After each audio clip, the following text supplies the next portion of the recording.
அன்பார்ந்த பெரியோர்களே, தாய்மார்களே, மிக முக்கியமான ஒரு நிகழ்வு. Doctor Shyama Prasad Mukherjee research foundation அவர்கள் டெல்லி, கல்கத்தா, வெஸ்ட் பெங்கால் இரண்டையும் தாண்டி ஒரு மாநிலத்திலே வந்து ஒரு நிகழ்ச்சி நடக்கிறது என்றால் இந்த தமிழகத்தில் நடக்கிறது. கோயம்புத்தூர், அதுவும் தமிழகத்தில் எங்க அது நடத்தணும் அப்படின்னு தேர்வு செய்யப்படும் பொழுது அது கோயம்புத்தூர்ல அது நடத்தப்பட வேண்டும் என்று கோயம்புத்தூருக்கு அந்த நிகழ்ச்சி வந்திருக்கிறது. காரணம், ஒரு தேசிய மண். It's very nationalistic soil. எல்லோருக்குமே தேசிய சிந்தனை இருக்கக்கூடிய மண் கோயம்புத்தூர். அதனால்தான் அதில் புதிதாக பொறுப்பேற்றிருக்கக்கூடிய அதனுடைய ட்ரஸ்டியாக டாக்டர் ஷாம் பிரசாத் முகர்ஜி ரிசர்ச் ஃபவுண்டேஷனுடைய புதிய ட்ரஸ்டியாக பொறுப்பேற்றிருக்கக்கூடிய புரொஃபசர் பி கனகசபாபதி அவர்கள் அதை கோயம்புத்தூர் மண்ணிற்கு கொண்டு வர வேண்டும் என்று கொண்டு வந்திருக்கிறாங்க. இன்னைக்கு ஐயா டாக்டர் ஷாம் பிரசாத் முகர்ஜி அவர்களுடைய 123வது பிறந்தநாள் விழா இந்தியா முழுவதுமே மிகப்பெரிய அளவில் கொண்டாடப்பட்டுக் கொண்டிருக்கூடிய ஒரு மனிதர்.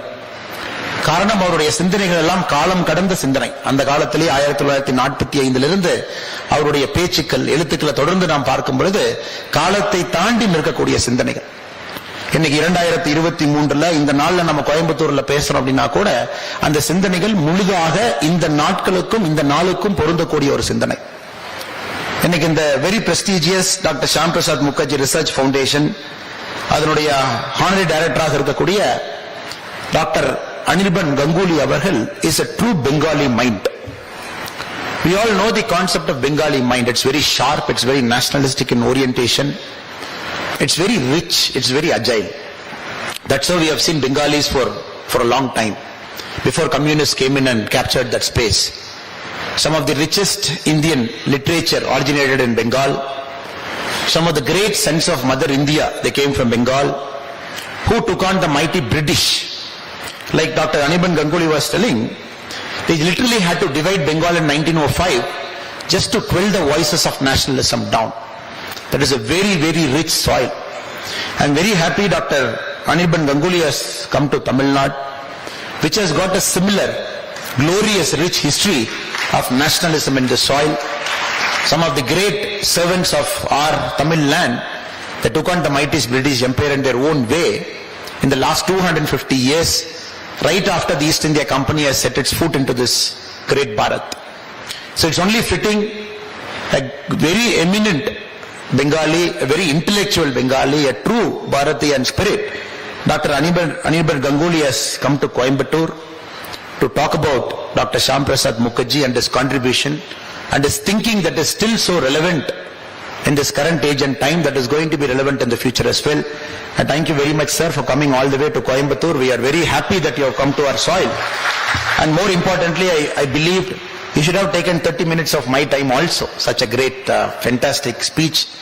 You have laid out a vision. You have laid out how the 3 interventions that he has made is finally being seen in action in the rise of New India now. After Narendra Modi ji has come to power in 2014, I will be speaking more on Tamil. I would add English in between, sir. சகோதர சகோதரிகளே, இந்த புதிய India என்கின்ற வார்த்தை, அது என்ன புதிய India? நிறைய பேர் கேட்கிறாங்க, what is this new India and what is that old India? பழைய இந்தியானா என்னங்க அப்படி நிறைய பேர் கேட்கக்கூடிய வாதங்கள். குறிப்பாக அரசியல் பேச்சாளர்கள் இரண்டையும் வேறுபடுத்தி பேசுவார்கள். புதிய இந்தியா அது, ஓல்டு பழைய இந்தியா அது. Rise of new India. அப்ப ரைஸ்னா இப்பதான் அது உருவாகுதா? அது எப்பிருந்து அந்த ஏற்றத்தை பார்க்கின்றோம்? இதற்கு முன்பு ஏற்றம் இல்லையா?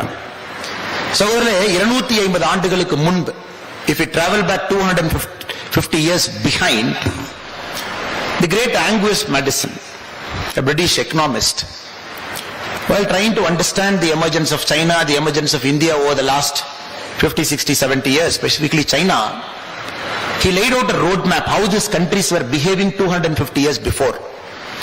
ஒரு பிரிட்டிஷ் பொருளாதார நிபுணர் doctor Angus Maddison India, China போன்ற நாடுகள் 250 ஆண்டுகளுக்கு முன்பு எப்படி இருந்தது அப்படின்னு ஒரு ஆய்வு கட்டுரை எழுதியிருந்தாங்க.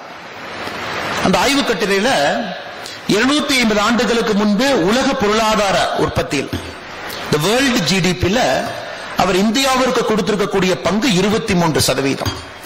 250 years back, India was contributing to 23% of the global GDP. Just யோசிச்சு பாருங்க எப்படி இருந்த நாடு. 23% of the global GDP.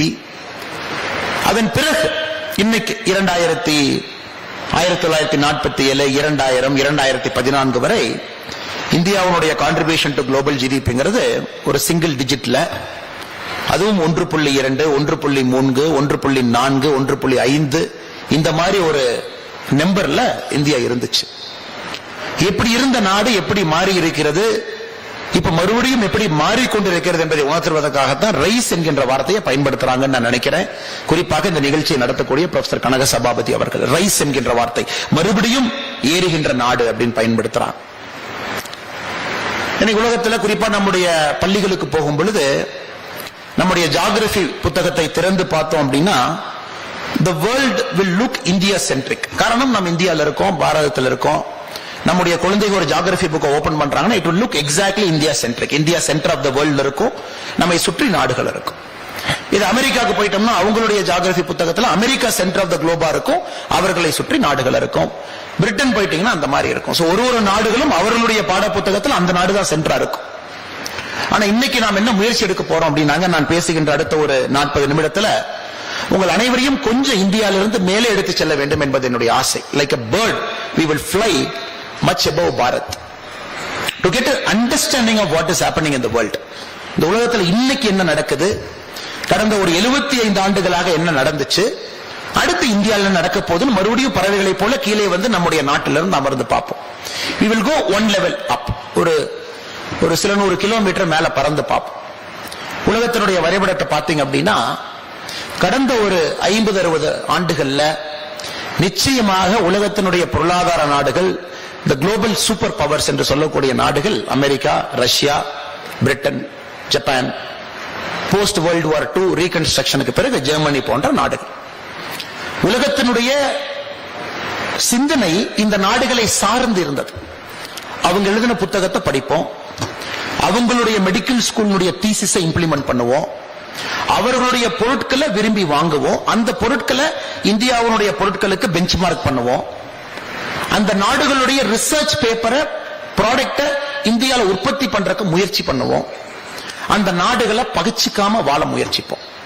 இப்படித்தான் 50-60 ஆண்டுகள் சுதந்திரத்திற்கு பிறகு இந்தியாவுடைய வளர்ச்சி இருந்துச்சு. அமெரிக்காவை பகிச்சக்கூடாது, அமெரிக்கா வந்து நமக்கு எக்கனாமிக் எய்டு கொடுக்கறாங்க அப்படின்னு.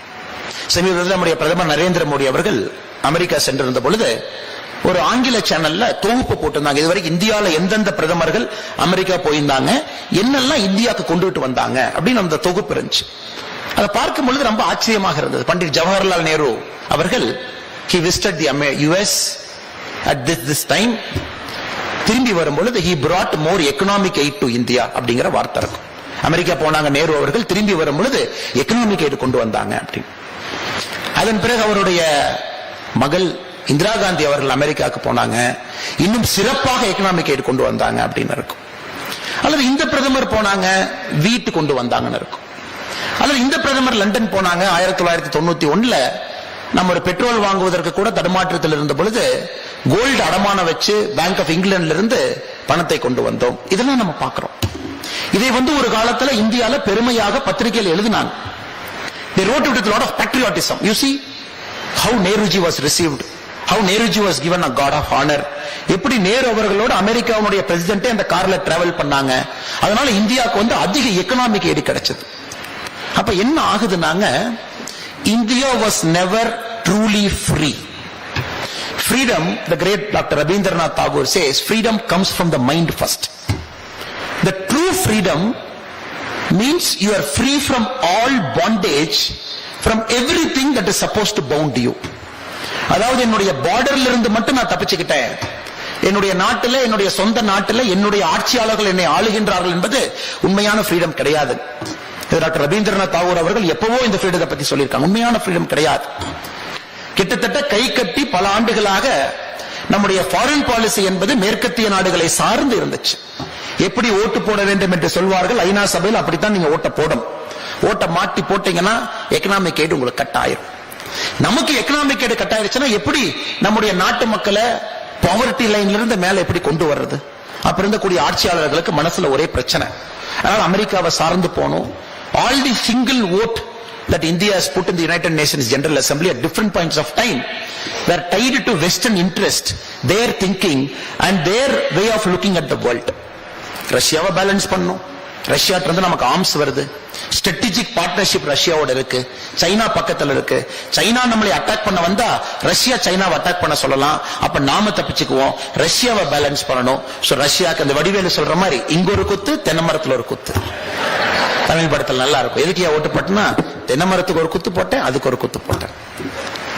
A country which never has an independent foreign policy is never free in the literal and figurative word. அது ஃப்ரீயாக இருப்பதற்கு சாத்தியமே இல்லை. அதே போல ஒரு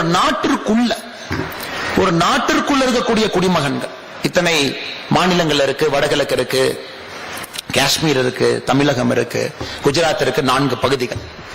அந்த நாட்டுக்குள்ள இருக்கக்கூடிய குடிமகன்கள் அவர்களுக்கு வேலை செய்வதற்கு ஒரு நாடு ஒரு சூழலை ஏற்படுத்தி கொடுக்க முடியல. நாட்டில் இருக்கக்கூடிய அனைத்து பிரஜைகளையும், இன்னைக்கு 142 கோடி பேர் இருக்கும், அனைவரையும் முன்னேற்ற பாதையிலே அழைத்து செல்ல ஒரு நாடால் முடியவில்லை என்றால் that country is never truly free. இதுவும் ஒரு உண்மையான சத்திய வாக்கு. ஃப்ரீ பொலிட்டிக்கலா இருக்கலாம், ஆனா எக்கனாமிக்கலி இல்ல, ஃபாரின் பாலிசி அளவு இல்லை. இதை மேல இருந்து பார்க்கும் பொழுது மட்டும்தான் அது நமக்கு இது ஓரளவுக்கு புரியும். ஒரு பிரிட்டன் ஒரு சின்ன நாடு, இன்னைக்கு 85 மில்லியன் இருக்காங்க. 8.5 crore மக்கள் தொகை பிரிட்டனுக்கு இருக்கு. அவர்கள் கிட்டத்தட்ட பாத்தீங்கன்னா, நான் சமீபத்தில் லண்டன் போயிருந்த பொழுது ஒரு நண்பர் அழைத்துக் கொண்டு சென்றார். இந்த 1.5 ஸ்கொயர் மைல், ஒரு பக்கம் பக்கிங்ஹாம் பேலஸ் இருக்கு, ஒரு பக்கம் வெஸ்ட்மினிஸ்டர் இருக்கு, பார்லிமெண்ட் இருக்கு, ஒரு பக்கம் பாத்தீங்கன்னா அதே ரோட்ல டவுனிங் ஸ்ட்ரீட் இருக்கு. அது அந்த 1.5 square mile was controlling roughly 45% of the world for centuries. அந்த 1.5 ஸ்கொயர் மைல் உட்கார்ந்துகிட்டு 45% உலகத்தை 100 ஆண்டுகள் ஆண்டிருக்காங்க. அந்த நாட்டில் இயற்கையா பாத்தீங்கன்னா பெரிய வளம் எல்லாம் கிடையாது. குளிர் பிரதேசம், மழை அதிகமாக வரக்கூடிய பிரதேசம், மார்ஷி லேண்ட். அது அவங்களோட யூரோப் சென்ட்ரிக் பாலிசி பாத்தீங்கன்னா just a few kilometers that separates Britain from the continental Europe. அவங்க அதான் the sun never sets on British Empire. sun never sets on British Empire என்பது பிரிட்டிஷ் அழியாது என்பது பொருள் அல்லங்க. பிரிட்டிஷ்கார ஒருத்த தூங்கிட்டு இருக்கானா ஏதோ ஒரு இடத்துல சூரியன் பட்டுக்கிட்டு இருக்கும். பிரிட்டன் மேல நைட் இருக்குச்சுன்னா பிரிட்டன் ஆக்கிபை பண்ண டெரிட்டரியில பகல் எங்கேயோ இருக்கும். சோ சூரியன் 24 மணி நேரமும் மறையாத அளவுக்கு இங்கிலாந்தினுடைய டெரிட்டரி உலகத்துல ஏதோ ஒரு இடத்துல இடத்தை பிடிச்சு வச்சான். அதற்கு தான் the sun never sets in British Empire அப்படின்னு நம்ம சொல்லுவோம். அதே போன்ற நாடுகள் உலகத்தை பெரிய அளவுல ஒரு தாக்கத்தை வச்சிருந்தாங்க. இன்னைக்கும் உலகத்தினுடைய முதல் 10 யூனிவர்சிட்டி எடுத்தீங்க அப்படின்னா கேம்பிரிட்ஜ் இருக்கு, ஆக்ஸ்போர்ட் இருக்கு, இம்பீரியல் காலேஜ் ஆஃப் லண்டன் இருக்கு, டாப் 10ல 3 இருக்கு. ஒரே காரணம், 250 ஆண்டுகளுக்கு முன்பு அவர்கள் ஒன்றும் இல்லாம இருந்தாங்க. ஏன்னா இந்த ரைஸ் அப்படிங்கிற வார்த்தைக்கு ஒரு கான்டெக்ஸ்ட் நம்ம கொடுக்காமீங்க நியூ இந்தியா அப்படிங்கிற வார்த்தையை நம்ம பேச முடியாது. 4 பிரிஞ்சிருந்தாங்க. இங்கிலாந்து ஒரு பக்கம், ஸ்காட்லாந்து ஒரு பக்கம், வெல்ஷ் ஒரு பக்கம், அயர்லாந்து ஒரு பக்கம். ரோமன்ஸ் வந்தாங்க, வைக்கிங்ஸ் வந்தாங்க, நார்மன்ஸ் வந்தாங்க. நாடு ஒற்றுமையாவே இல்லை. 1800 தான் ஒற்றுமை அடைஞ்சாங்க. ஒரு நாடு என்பது ஒற்றுமை அடைஞ்சு இங்கிலாந்து இருந்துச்சு. அதன் பிறகு நடந்தது மிராக்கிள். எல்லா பக்கம் போச்சு கப்பல். இங்கிலாந்துல கிடைக்கக்கூடிய ஃபைனஸ்ட் ஓக், அதுல கப்பல் கட்டுறீங்க அப்படின்னா ஒரு கேனன் பாலை வச்சு ஹை சீல் அடிச்சீங்கன்னா இங்கிலாந்துடைய கப்பல் உடையாது. காரணம், இந்த English okay is the best. அந்த ஓக்ல கட்டப்படக்கூடிய கப்பலை ஹை சீல் நீங்க விட்டீங்கன்னா எதிரிகளோட சண்டை போட்டு கேனன் பால் ஃபயரையும் உள்வாங்கிக் கொண்டு கொஞ்சம் கொஞ்சமா ஒரு டெரிட்டரியா போக ஆரம்பிக்கும். அவங்களுடைய ஹையஸ்ட் ரீச் ஒரு காலத்துல கிப்ரால்டர் வரைக்கும் வந்தாங்க. மெடிட்டரேனியன் சீயை கண்ட்ரோல் பண்ண முடிஞ்சது. கேப் ஆஃப் குட் ஹோப் வந்தாங்க, ஆப்பிரிக்காவை கண்ட்ரோல் பண்ண முடிஞ்சது. இந்தியாவுக்கு வந்தாங்க, இதை கண்ட்ரோல் பண்ண முடிஞ்சது. மலேசியா நோக்கி அடுத்து போனாங்க, கிட்டத்தட்ட குளோபினுடைய ஒரு பகுதியை கண்ட்ரோல் பண்ண முடிஞ்சது. ஸ்ட்ராட்டஜிக்கா அந்த நாட்டில் கிடைக்கக்கூடிய பொருட்களை வச்சு ஒரு global dominant super power British இறங்க ஆரம்பிச்சாங்க. அடுத்து பாத்தீங்கன்னா ஃபேக்டர்ஸ் ஆஃப் ப்ரொடக்ஷன். அந்த நாடு இண்டஸ்ட்ரியல் ரெவல்யூஷனை முழுமையாக பயன்படுத்திய ஒரு நாடு. காட்டன், இந்தியாவை பொறுத்தவரை இங்க காட்டன் மில் இருக்கக்கூடாது, கோயம்புத்தூர் உட்பட பஞ்சை எனக்கு கொடு, ரயில்வேல ஏத்து, கப்பல்ல ஏத்து, அந்த பஞ்சு இங்கிலாந்துக்கு போட்டும், நான் 100 தைச்சு உலகத்துக்கு திரும்ப கொடுக்கறேன், அதே டிரெஸ் நீ இந்தியால வாங்கி எனக்கு பணம் கொடு. கோல் அங்க இருந்தது. இது ஒரு ஸ்டோரி. மேல இருந்து நம்ம பாத்துக்கிட்டு இருக்கோம். கடந்த ஒரு 200 ஆண்டுகள் எப்படி போச்சு நம்ம பாத்துக்கிட்டு இருக்கோம். அப்ப இந்தியாவை பொறுத்தவரை வேடிக்கை பார்த்து கொண்டிருந்தோம். வழி இல்ல, இங்க ஆக்கிபை பண்ணிருக்காங்க, எதுவுமே செய்ய முடியாத நிலைமை. இண்டஸ்ட்ரியல் ரெவல்யூஷன் இந்தியாவுக்குள்ள வரவே இல்லை. அப்போ நம்ம ஹேண்டிகிராஃப்ட் ஓரியன்டா மட்டும்தான் நம்முடைய வாழ்க்கை காலச்சக்கரம் ஓடிக்கொண்டிருந்தது. மறுபடியும் ஞாபகம் வைத்துக் கொள்ளுங்கள், 250 ஆண்டுகளுக்கு முன்பு 23% உலக பொருளாதாரம் இருந்த நாடு. இப்ப அமெரிக்கா பக்கம் போலாம். 1776 சுதந்திரம் கிடைத்த ஒரு நாடு. அது பேரே வந்து நியூ இங்கிலாந்து. இங்கிலாந்துல இருந்து அங்கிருந்து வெளியே போய் சம்பாதிக்கலாம்னு நினைச்சவங்க அமெரிக்காவுக்கு போனாங்க. இங்கிலாந்து வந்து old England, America new England. அங்க போய் காலனி ஆரம்பிச்சாங்க. அவங்களுக்குள்ள பிரச்சனை வந்துச்சு, சண்டை போட்டாங்க. கான்ஃபெடரசி ஸ்டேட் வந்து 1776 அந்த நாடு உருவாச்சு. அதன் பிறகு the truly miraculous economic ஒரு இம்பீரியலிசம் ஒரு வார்த்தையை பயன்படுத்துறீங்கன்னா இட் இஸ் தி அமெரிக்கன்ஸ். 1776 பிறகு அமெரிக்காவுடைய வளர்ச்சியை பார்த்தீங்கன்னா இன்னைக்கு உலகத்தினுடைய நம்பர் 1 நாடாக இருக்கிறாங்க. வெறும் 300 மில்லியன், 30 கோடி அதனுடைய பாப்புலேஷன் இருக்கு. உலகம் முழுவதுமே டாமினேட் பண்ணக்கூடிய ஒரு நாடு. எங்க வேணாலும் டாமினேட் பண்ணுவாங்க. 1956 சுயஸ் கெனால் பிரச்சனை 2000-3000 கிலோமீட்டர் தாண்டி அமெரிக்காவுடைய கப்பல் வந்து பிரச்சனையை சால்வ் பண்ணும். 2ஆம் உலக போர் பிரச்சனை, அமெரிக்கன்ஸ் வெல்கம். ஜப்பான் எதிர்க்கணும், அமெரிக்கன்ஸ் வில் கோ. இன்னைக்கு டீப் பசிபிக்ல பிரச்சனை, South China Sea they will go. இன்னைக்கு உலகத்தில் ஒரு பிரச்சனை, அமெரிக்கன் வார்ஷிப் எங்கேயோ ரோம் பண்ணிட்டு இருக்காங்க. அமெரிக்காவுடைய நியூக்ளியர் பவர் சப்மரைன் ஆழ்கடல்ல ஏதோ ஒரு இடத்துல சுத்திக்கிட்டு இருக்கு. அமெரிக்காவுடைய ட்ரோன் ஆயிரக்கணக்கான கிலோமீட்டர் தொலைவில் யாரோ ஒரு டார்கெட்டை எடுத்துக்கிட்டு இருக்காங்க. சோ இன்னைக்கும் அமெரிக்கா என்றால் உலக நாடுகள் ஏன் பயப்படுதுன்னா, the ability to strike deep, strike far and go very deep into any part of the world, America. அது 1776 பிறகுதான் இந்த நாடு உருவாகி இவ்வளவு பெரிய பொருளாதார வளர்ச்சியை அமெரிக்காவை பார்க்கிறோம்.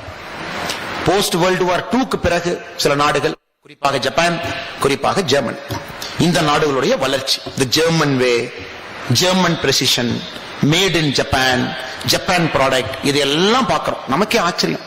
நம்மை விட சிறிய நாடு, மக்கள் தொகை மிக குறைவாக இருக்கக்கூடிய நாடு, பிரச்சனைகள் அதிகமா இருக்கக்கூடிய நாடு. இந்த நாடுகள் இன்னைக்கு இவ்வளவு பெரிய வளர்ச்சியை பார்த்திருக்கேன். இன்னுமே சொல்ல போனோம்னா, சைனால 1950க்கு பிறகு ஒரு சைனாவினுடைய அதிபர் யுனைடெட் நேஷன்ஸ் ஜெனரல் அசெம்பிளிக்கு போகணும்னா கூட இந்தியாவிலிருந்து நேரு அவர்கள் ஏர் இந்தியாவை அனுப்பி வச்சு சைனீஸ்னுடைய பிரீமியரை பிக் பண்ணி அவர் யுனைடெட் நேஷன்ஸ் ஜெனரல் அசெம்பிளிக்கு போயிட்டு இருந்தாங்க. அப்படி இருந்த நாடு. அதெல்லாம் தாண்டி 2023 உறுதியாக டாக்டர் ஷாம் பிரசாத் முகர்ஜி பவுண்டேஷன் அவர்கள் நடத்தக்கூடிய 123வது டாக்டர் எஸ்பி முகர்ஜி அந்த லெக்சர்ல ரைஸ் ஆஃப் நியூ இந்தியான்னு கான்பிடென்டா நம்ம சொல்றோம். அப்படின்னா எந்த மெட்ரிக் எடுத்து பார்த்தாலும் இந்தியா என்பது உலக வரைபடத்துல ஒரு முக்கிய புள்ளியாக அடுத்த 50 ஆண்டுகள் குறைந்தபட்சம் இந்தியா சென்ட்ரிக் வேர்ல்டாக மாறக்கூடிய சாத்தியக்கூறுக்குள்ள நம்ம என்டர் ஆயிட்டோம். இது மறுக்க முடியாத, மாற்ற முடியாத உண்மையா மாறி.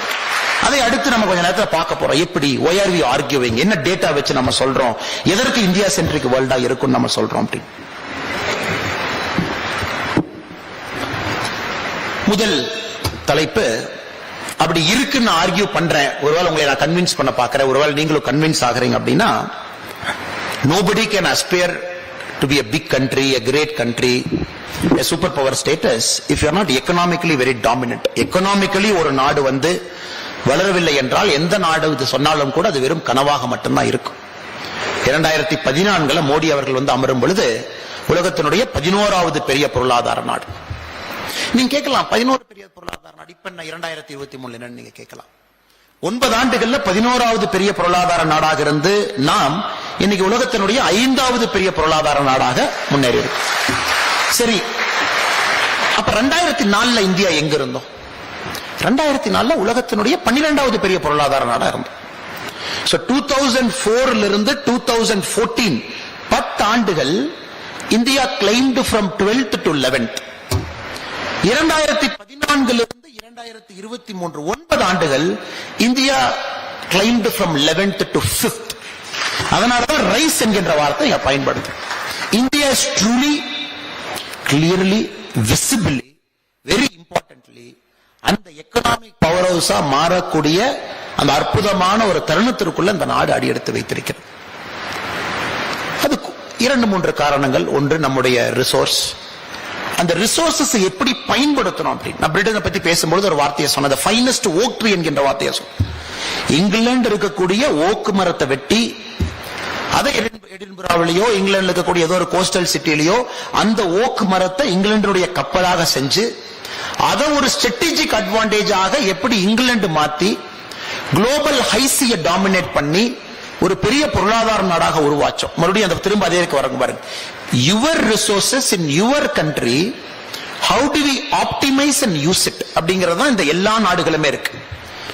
இந்தியாவை பொறுத்தவரை நமக்குள்ள இருக்கக்கூடிய பொருளாதார அந்த அற்புதமான ரிசோர்ஸ, இந்தியாவுக்குள்ள இருக்கக்கூடிய வளத்தை, குறிப்பாக நம்முடைய ஹியூமன் கேபிட்டல், 142 கோடி இந்தியர்கள் என்பது the most populous country in the planet earth. நம்முடைய ஹியூமன் கேபிட்டலை நம்ம பயன்படுத்தி நம்முடைய வளர்ச்சி என்பது அடுத்த 50 ஆண்டு காலத்துக்கு இருக்கும். அதனாலதான் பிரதமர் அவர்கள் அடிக்கடி சொல்லும் பொழுது ஸ்மால் அண்ட் மீடியம் என்டர்பிரைஸ் என்கின்ற வார்த்தையை பயன்படுத்துறாங்க. அது கோயம்புத்தூர் மாநகரத்திற்கு முழுமையாக பொறும். டாக்டர் ஷாம் பிரசாத் முகர்ஜி அவருடைய கனவும் அதுதான். ஐயா பேசும்பொழுது சிவகாசி கிராக்கர் இண்டஸ்ட்ரிக்கு எப்படி டாக்டர் ஷாம் பிரசாத் முகர்ஜி அவர்கள் நின்றார்கள் என்கின்ற வார்த்தையை பயன்படுத்தினார். இன்னைக்கு பிரதமருடைய கனவு small and medium enterprise, micro. இந்த மூன்றும் இந்தியாவுடைய பவர் ஹவுஸாக மாற வேண்டும். இந்தியன் வேல் அதனுடைய growth இருக்கணும். ஒருவருமே தொழில் முனைவோர்கள் ஆக வேண்டும். 4 பேருக்கு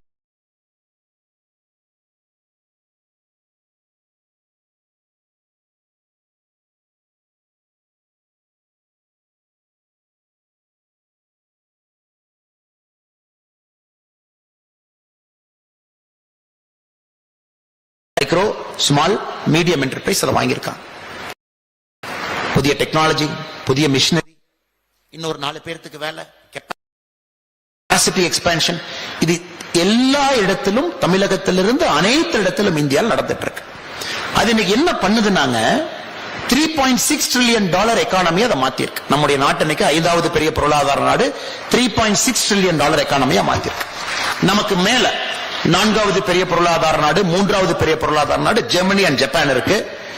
ஒரு $1.2 trillion அதிகமா இருக்காங்க. 4.6, 4.9 கொஞ்சம் அதிகமா இருக்கா. அவர்கள் இருவரையும் நாம் சொல்றோம் 2029-30 காலகட்டத்தில், in a matter of 7-8 years, Japan Germany 2 பேர்த்தையும் நம்முடைய நாடு ஓவர்டேக் பண்ண போறோம் அப்படின்னு நம்ம சொல்றோம். அப்ப 3வது பெரிய பொருளாதார நாடாக சென்று அமர போகிறோம். அதற்கு காரணம் பல காரணங்கள். இன்னைக்கு officially Germany is into recession. 2 குவார்ட்டர்ல நெகட்டிவ் growth வரும் பொழுது எக்கனாமிஸ்ட் என்ன சொல்லுவாங்கன்னா, the country is officially into recession. Negative growth -0.5%, -1%. இன்னைக்கு ஜெர்மனி நெகட்டிவ் growthல போயிட்டாங்க. ஜப்பானை பொறுத்தவரை எவ்வளவு வளரணுமோ வளர்ந்தாச்சு. அந்த நாட்டினுடைய கெப்பாசிட்டி, எவ்வளவு ஃபுல் கெப்பாசிட்டியை பயன்படுத்திட்டாங்க. சிறிய நாடு, சிறிய மக்கள் தொகை. ஒரு பாக்ஸிங் வீரர் அவ்வளவுதான் குத்த முடியும்.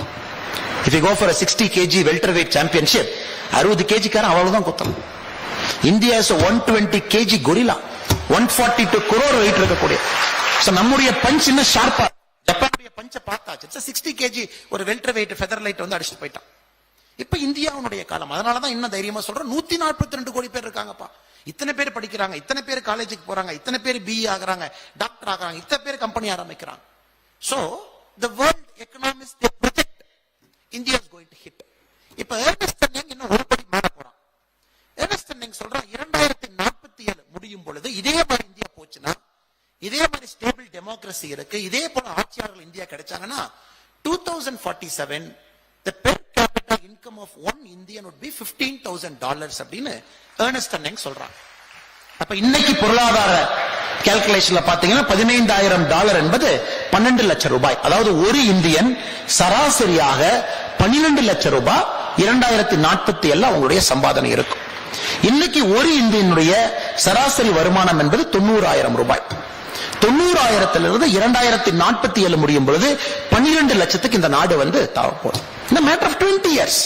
கண்மூடி முடிக்கிறதுக்கு முன்னாடி, சின்ன பசங்க யாராச்சும் உள்ள இருந்தீங்கன்னா, நீங்க கண்மூடி முடிக்கிறதுக்கு முன்னாடி $15,000 பெர் கேபிட்டாக்கு இந்த நாடு ஜம்ப் ஆக போகுது. காரணம் economics, factors of production, land இருக்கு, டெக்னாலஜி இருக்கு, அனைத்தும் உள்ள இருக்கு. சோ இந்தியா நமக்கு பிடிக்குதோ இல்லையோ ஒரு எக்கனாமிக் பவர் ஹவுஸாக இந்தியா மாறப்போகுது. அதுல எந்த மாற்று கருத்தும் இல்லை. அதற்கான ஆர்கியூமெண்ட் நம்ம முன்னாடி வைக்கிறோம். அடுத்தது ஃபார் ரீச்சிங் கேப்பபிலிட்டி. இந்தியா நம்ம தாண்டி வெளியே போறதுக்கு இந்தியா கெப்பாசிட்டி இருக்கா? 2வது கேள்வி.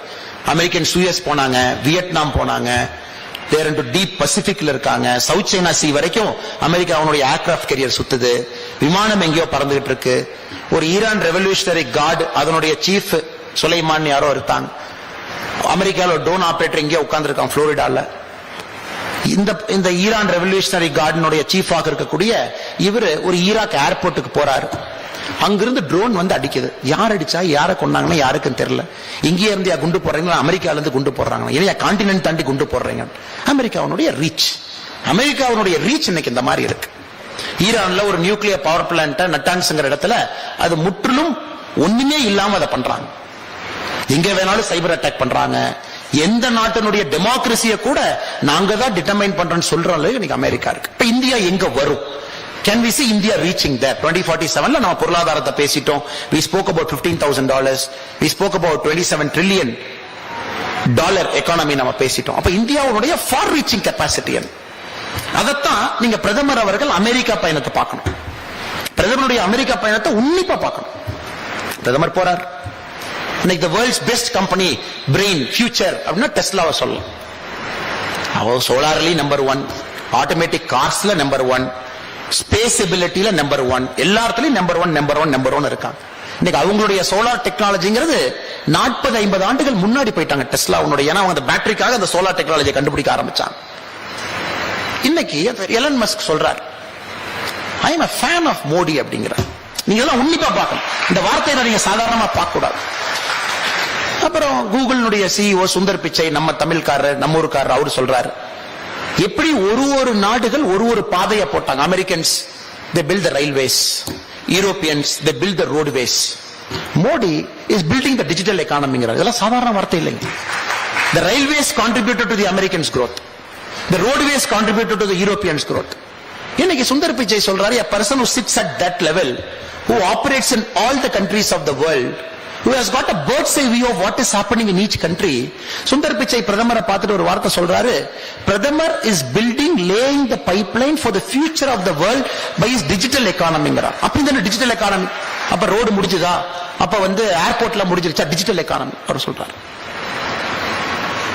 நிக்கோலஸ் தலீம் அவர் சொல்றாரு, ஒரு பெரிய ஒரு சிந்தனையாளர், எழுத்தாளர், பிரதமருடைய ஆட்சி, பிரதமருடைய சிந்தனை என்பது 50 ஆண்டுகளுக்கு முன்னாடி யோசிக்கிறார் இந்த மனுஷன். அவர்கிட்ட 5 நிமிஷம் பேசும்போது எனக்கு தெரிஞ்சிருச்சு. இவங்க நோபல் பிரைஸ் வாங்கினவன். நோபல் பிரைஸ் சும்மா எல்லாம் கொடுக்க மாட்டாங்க, ஏதோ ஒரு சிந்தனையாளருக்கு தான் கொடுப்பாங்க. சோ வரிசையா ஒருத்தரும் சர்டிபிகேட் கொடுக்கறாங்க. அதன் பிறகு பிரதமர் அமெரிக்காவுடைய சைன் பண்ண அக்ரிமெண்ட்ஸ் நீங்க பார்க்கணும். ஜெனரலாவே அமெரிக்கா, நேரு அவங்க போனாங்க, இந்திரா காந்தி அவங்க போனாங்க, எல்லாரும் போனாங்க, இன்கிரீஸ்ட் எக்கனாமிக் எய்ட் வாங்கிட்டு வந்தாங்க. அவங்க விமான நிலையத்துல காங்கிரஸ் தொண்டர்கள் 1 லட்சம் பேர் போய் வரவேற்பாங்க. எங்க ஐயா போனாங்க, இன்கிரீஸ்ட் எக்கனாமிக் எய்ட் வாங்கிட்டு வந்தாங்க, நீங்களே என்னையா பண்ணீங்க. இன்னைக்கு பிரதமர் அமெரிக்கா சென்று விட்டு வந்த பிறகு அவர் சைன் பண்ண அக்ரிமெண்ட்ஸ் உன்னிப்பா பார்க்கணும். ஜெனரல் எலக்ட்ரிக் நிறுவனத்தினுடைய F414 அப்படின்னு ஒரு அக்ரிமெண்ட், ஒரு டெக்னாலஜி டிரான்ஸ்பர் சைன் பண்றோம். உன்னிப்பா பாத்தீங்கன்னா இதுவரை அமெரிக்கா எந்த ஒரு நாட்டிற்கும் கொடுக்காத ஒரு டெக்னாலஜி இந்தியா ஃபர்ஸ்ட் டைம் கொடுக்கறான். F414 கொடுக்கறான்.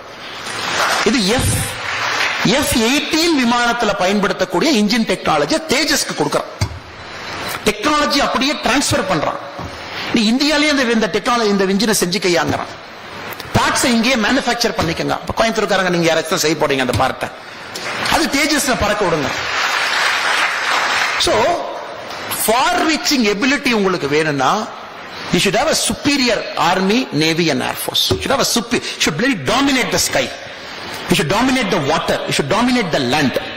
அப்படி இருந்தா மட்டும்தான் இந்த மாதிரி சிந்தனையை நமக்கு வர முடியும் ஒரு நாட்டுக்கு. ஆனா அங்க போய் 2047 அதுக்கு அடித்தளம் நம்ம நாடு போட்டுட்டு இருக்கு. அடுத்து பாத்தீங்கன்னா ஸ்கை கார்டியன் ரீப்பர் சைன் பண்றோம் agreement. 30 sky guardian reaper, multiple $1 billion.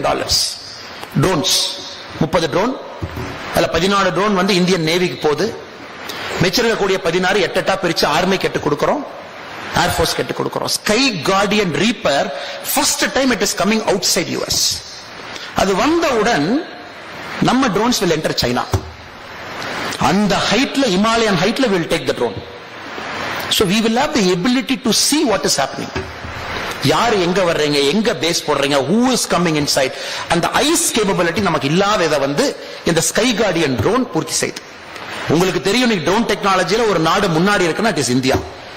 நம்ம ரீச் ஆகும், we will reach there. It's a matter of time.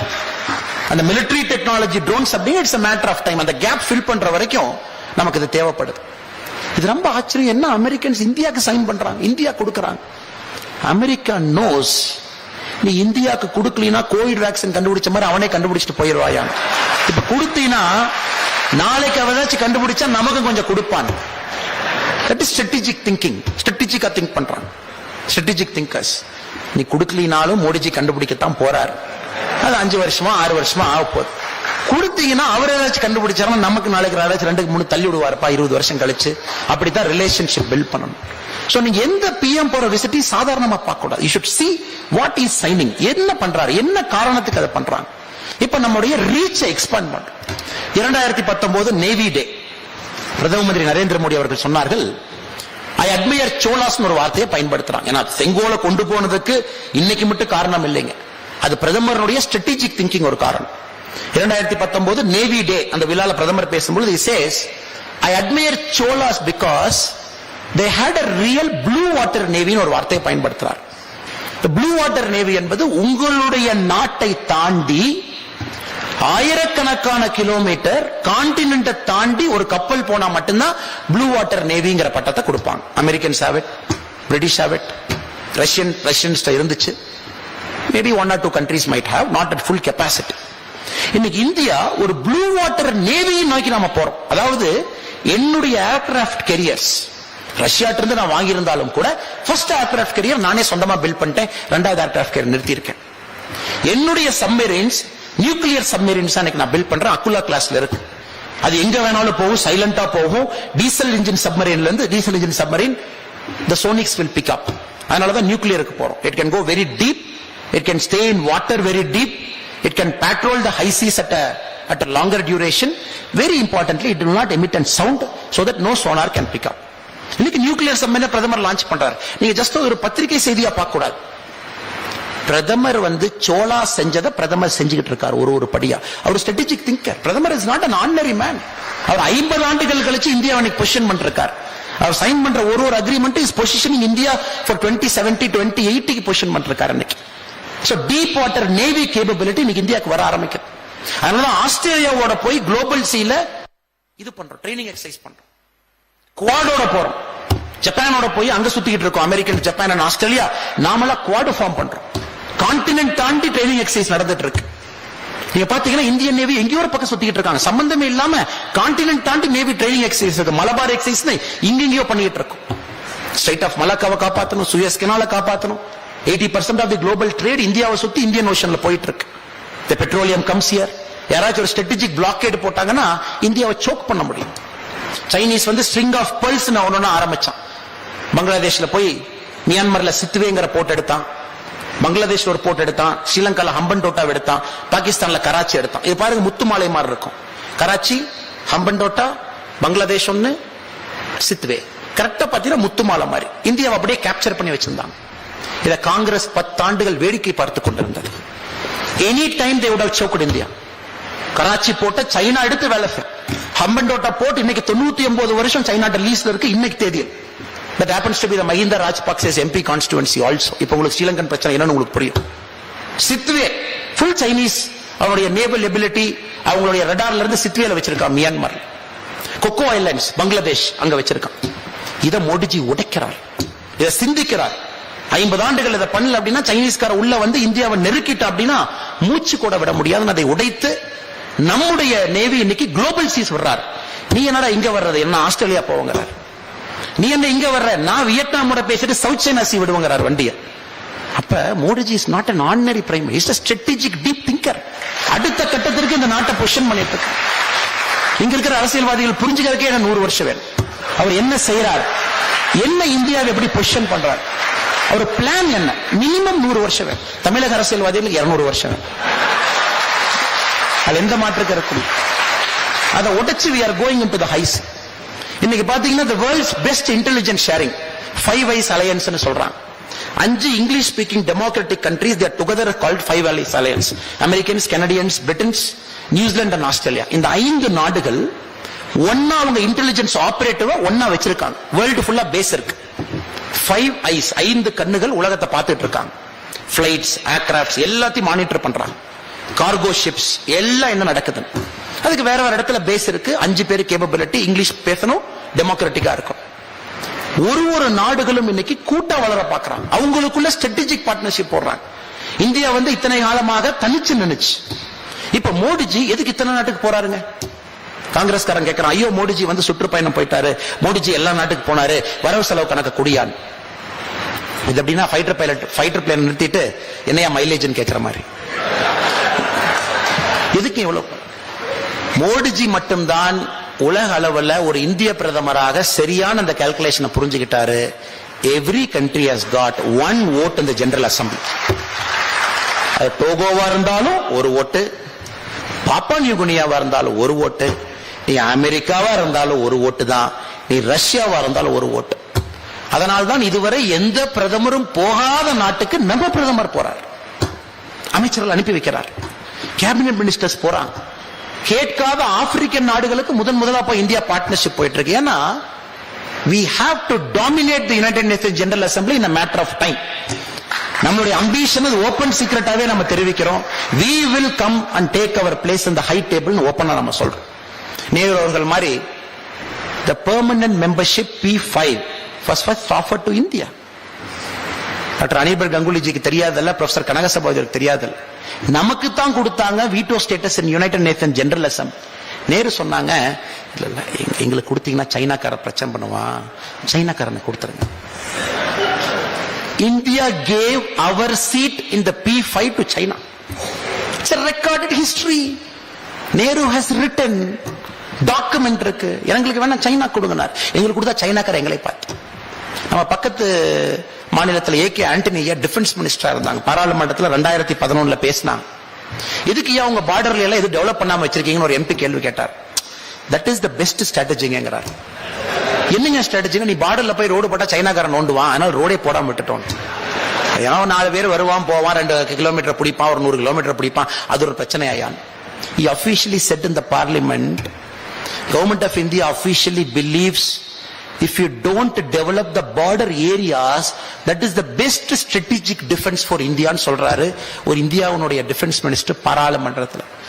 இன்னைக்கு மோடிஜி ஊரூரா போய் sky guardian reaper, F414 deep water striking ability, ஒரு ட்ரூ ப்ளூ நேவி இந்த மோடிஜி கட்டிட்டு இருக்காரு. இந்த திங்கிங் மட்டும் எவ்வளவுன்னு பாருங்க. Congress way of thinking and the Modi way of thinking la எவ்வளவு டிஃபரன்ஸ் இருப்பாங்க. look at the 180 degree shift in the way we think. அவங்கள பொறுத்த வரைக்கும் P5 பகிச்சு கூடாது.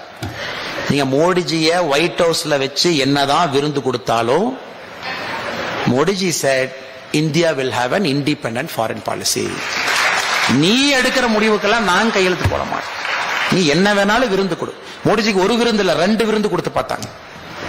The first dinner was a private dinner with the Bidens. The American president and his wife, they gave private dinner. Okay, super, sandosham, we feel honored that our prime minister hosted a private dinner in the White House. The second was an official state dinner, very elaborate state dinner. We are happy.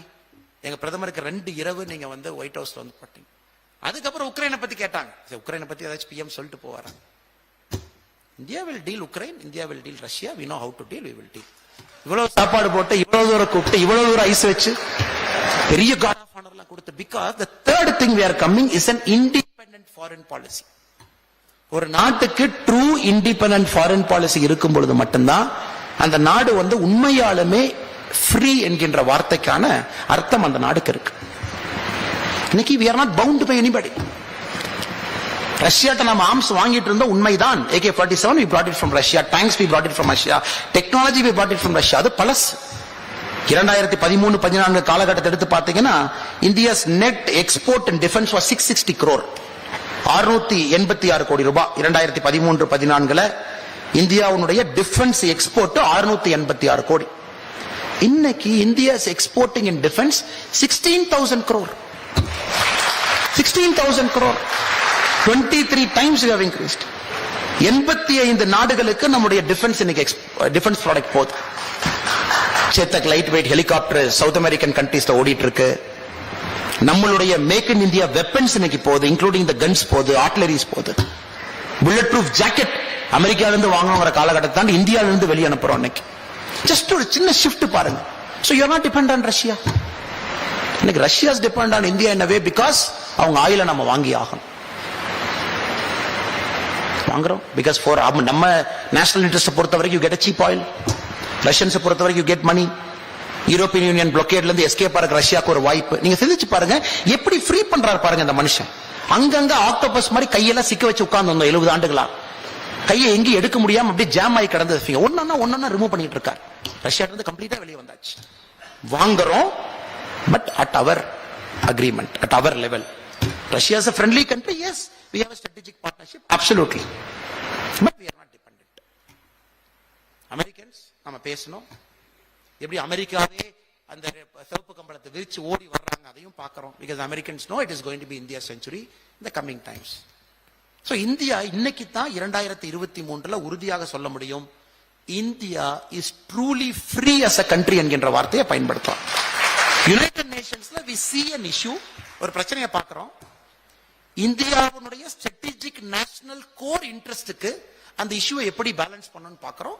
நம்ம ambassador ஓட்டு போட்டு வர்றாரு. இதை முதல்ல America அப்பப்ப sound விடும். நீ வந்து ஓட்டு நீங்க லைட்டா முகத்தை காட்டினீங்கன்னா அமெரிக்கால இருந்து ஒரு சவுண்ட் என்ன வரும்னு பாத்தீங்களா? பார்த்திருப்பீங்க ஒரு 20 வருஷமா. இந்தியால ஹியூமன் ரைட்ஸ் வயலேஷன் இருக்கு அப்படின்னு நீங்க லைட்டா கொஞ்சம் யூஎன்ல அப்படி மூஞ்சி காட்டினீங்கன்னா அமெரிக்கா செனட்ல இருந்து ஒரு 10 பேர் கிளம்பி வருவாங்க.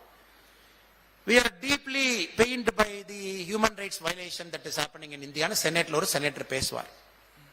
இப்ப ஜெய்சங்கர் சொல்றாரு we are also deeply pained by human rights violation inside the Americaங்கிறார். இது ஏன் புதுசா இருக்குது? இதனால உங்களை தான் சொல்லிட்டு இருந்தேன். நீ பிளாக்ஸ் எப்படி ட்ரீட் பண்ற, நீ ஹிஸ்பானிக்ஸ் எப்படி ட்ரீட் பண்ற, நீ வந்து நான் ஒயிட் அமெரிக்கன்ஸ் எப்படி ட்ரீட் பண்ற. Jaishankar G goes to US, sits there, talks and come. இது அமெரிக்காக்காரனுக்கு புதுசா இருக்கு. என்னையா புதுசா ஒரு ஃபாரின் மினிஸ்டர் வந்து நம்ம ஊர்ல நம்ம மண்ணில் இப்படி பேசிட்டு போறாரு. Because it is a sign of a true independent foreign policy. We take stand based on our country's national interest. இதுக்கு முன்னாடி இந்தியன்ஸ் இருப்பாங்க வேர்ல்டு ஃபுல்லா, எல்லா இடத்துலயும் இந்தியன்ஸ் இருக்கும். நல்ல விஷயம். Because they are our soft power. நம்ம அம்பாசிடர்ஸ் அவங்க தான். பட் இதுக்கு முன்னாடி வெளியே இருக்கிற இந்தியன்ஸ் யாரும் கண்டுக்க மாட்டாங்க. ஐயா பிரச்சனை ஐநா சபை வரும், அமெரிக்கன்ஸ் வருவாங்க, இல்ல பொறுமையா இருப்பா, பேசிக்கலாம், பேசி தீர்த்துக்குவோம். இதுதான் இந்தியாவுடைய வேலையாக பல ஆண்டுகள் இருந்துச்சு. இன்னைக்கு there is a problem in some far corner of the world. 22,000 மாணவர்கள் ரஷ்யா உக்ரைன் போர்ல மாட்டிக்கிட்டாங்க. அதுவும் அவர் students are spread across Ukraine. Capital கீவ்ல இருந்து கார்கிவ்ல இருந்து எல்லா இடத்துலயும் இருக்காங்க. இங்க்பிளாட் மாதிரி எல்லா இடத்துலயும் இருக்காங்க. எப்படி கொண்டு வருவது? Americans couldn't do it.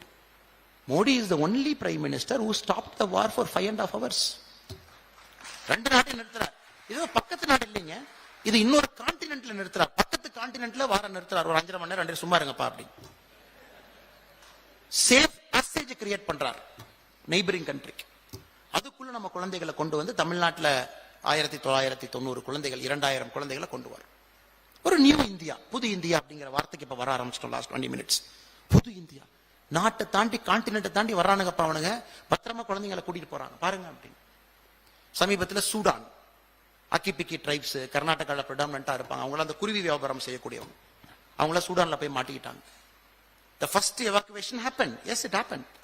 We brought them through Saudi Arabia. Saudi Arabia மூலமா கொண்டு வந்து we lifted them back to India. But அப்படி இருந்து ஒரு 300 சில்லற பேர் நம்மளால எடுக்க முடியல.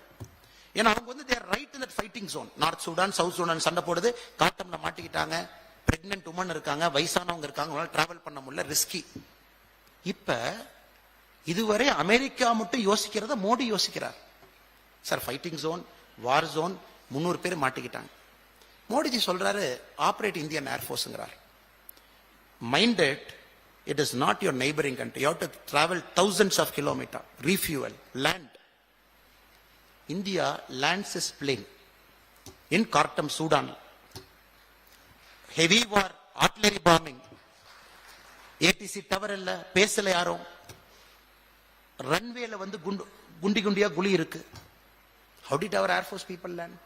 Night vision goggle போட்டுக்கிட்டு லைட் இல்லாம லேண்ட் பண்றாங்க Indian air force plane. C-130J Hercules land ஆகுது உள்ள.